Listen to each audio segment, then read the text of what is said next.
ആകാശവാണി മധുരാശി കലാരംഗം. ഇന്നത്തെ കലാരംഗത്തിൽ ആദ്യം പാചക ലോകമാണ്. കോഴിക്കറികൾ എങ്ങനെ ഉണ്ടാക്കാം എന്നതാണ് വിഷയം. ആദ്യമായി ചിക്കൻ മസാല. കോഴിയെ നന്നായി കഴുകി വൃത്തിയാക്കുക. ആവശ്യത്തിനുള്ള മുളക്, മല്ലി, കുരുമുളക്, കറിമസാല, ഇഞ്ചി, ഉരുളക്കിഴങ്ങ്, തക്കാളി, പച്ചമുളക് ഇവ റെഡിയാക്കി അടുത്തു വയ്ക്കുക. ഇനി കോഴിയെ കയ്യിലെടുക്കുക. എന്നിട്ട് കാലുകൾ ഇരുവശത്തേക്കും അകത്തുക. കാലുകൾ രണ്ടും തറയിൽ ഉറപ്പിച്ച് നിവർന്നു നിൽക്കുക. കൈകൾ മുന്നിലേക്കും പിന്നിലേക്കും കറക്കുക.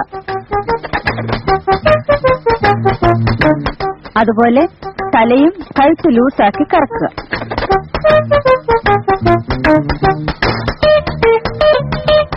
ഇപ്പോൾ നിങ്ങളുടെ മുന്നിൽ ഇരിക്കുന്നതാണ് സ്വാദിഷ്ടമായ ചിക്കൻ മസാല. ഇനി വൃത്തിയായ പാത്രത്തിൽ സാലഡുകളോടൊപ്പം വിളമ്പിയാൽ മാത്രം മതി.